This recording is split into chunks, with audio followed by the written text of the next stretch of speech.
Did you know that over 900 people attend Sunday church service here at First United Methodist Church? That is over 69,000 people a year. Good morning. How you doing? Good to see you. That's a lot of hands to shake. Did you know that our church has one of the highest attended Sunday school hours in all of Methodism? And every Sunday it takes over 80 volunteers to offer 45 different classes. Did you know that our Sunday TV broadcast has the potential to reach over 240,000 households in Central and South Alabama every week? And did you know that our Sunday broadcast can be viewed live from any computer in the world with an internet connection? Did you know that over 300 children and adults participate in our music ministries? We have 12 choral groups, including 6 children's choirs. And we put on over 130 performances a year. That's a lot of singing. Alpha was a wonderful 12-week course. It's a great way to bring people together and introduce them to Christ, to others, the Bible, and the church.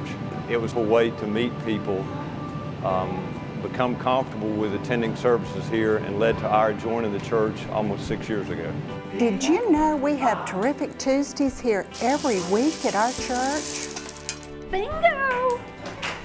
Even though our church offers so much to so many, it still feels like a small family. I think we're all missionaries, and missionaries do any and everything that is necessary to help people who need help in the best way that we can. Joy for Johnny is a great program that the church offers for families with special needs children, and once a month they will watch the children for 4 hours. For our family, it's the first program that has worked for respite for us. They do a lot of crafts with them, and my son likes to play in the gym with his volunteer. We have a devotional, they get to sing worship, and it's a place where they can all come and play, and it's just a really good environment for them all to be in. They have assigned volunteers to each child, so I know that they're getting that supervision they also need. I know that there are definitely people that are coming that are not members of the church, and what better way than to love someone's child that you don't know, and what a great ministry that is to show them, that our church wants to reach out to everyone. The social service ministry has many facets. We probably see anywhere from 400 to 600 families a year. Sometimes they have lost their jobs, or they, for some reason, have no income and need basic things like food. Also, some people come for advice. They want to know what's the appropriate place to call for a certain kind of guidance, or to help them meet some kind of responsibility that they have. Did you know that through our clothes bank, over 200,000 garments and household items a year are provided to those in need throughout our community? Did you know that our respite ministry has over 65 trained dementia volunteers? It provides a community of love, care, and fellowship. We have families whose houses burned down and absolutely had nowhere to go. We've had people who have lost their jobs. We've had people husbands have just walked out and left them. And they come into the family program, Family Promise program, at the lowest point. They'll come to our church, they'll stay for the week.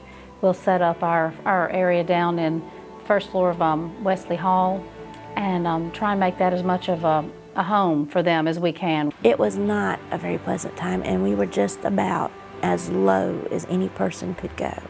Felt worthless, felt like we'd just been a waste of time. And I was really worried about, well, how was I going to take care of my kids? What was I going to do with my kids?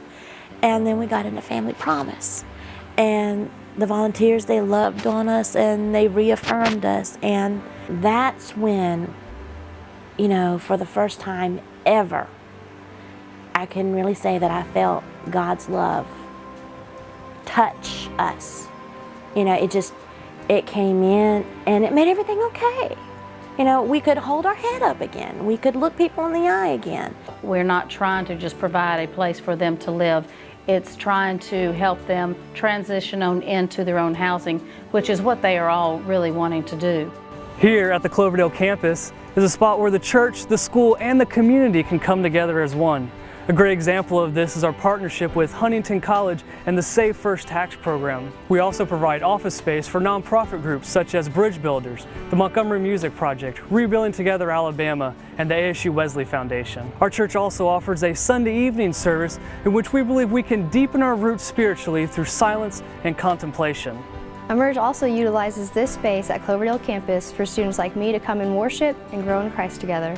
Did you know our church started and supports the Samaritan Counseling Center, which provides over 8,000 clinical hours a year in mental health services to those in need in the river region?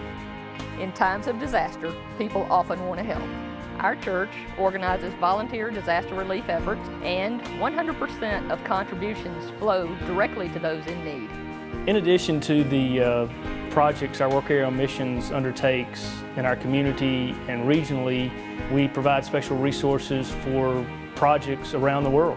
One of our mission outreaches has been with a community in Quito, Ecuador. We're building an education building, and we also did a vacation Bible school. In so many ways, we feel like on a trip like that, when you return, you feel like you've been missioned to. The giving of your time is a vital aspect in your faith. Our youth minister had a contact, and he really encouraged us to come down and to experience the people of Peru. We did a lot of mission work. We had one site where we would do construction, another site where we would help disabled children, another site where we helped the elderly. It's important to understand that it's not a static thing.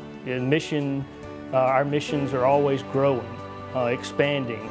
New doors are opened every day, and we have to be keenly aware of that and be prepared to answer those calls as they're revealed to us. Whatever you're involved in missions, it is certainly a time when a person's going to feel God's nudging and calling of you as an individual to go and do more. Everyone can find an opportunity that fits their schedule or fits their skill set and their comfort zone, and they can give back. And I think once you begin doing some mission work, you get hooked on it. Foremost, the global mission of the United Methodist Church is to make disciples of Jesus Christ for the transformation of the world. This mission serves as the driving force for the incredible footprint our church makes on our community. As disciples of Christ, we leave our own footprints through our contributions of time, talent, touch, and treasure. So as you consider your commitments you will make this year to the stewardship campaign, and you think about all of those that will come behind you in the faith here at First United Methodist Church of Montgomery, my hope and my prayer is that the footprints we leave lead them to believe.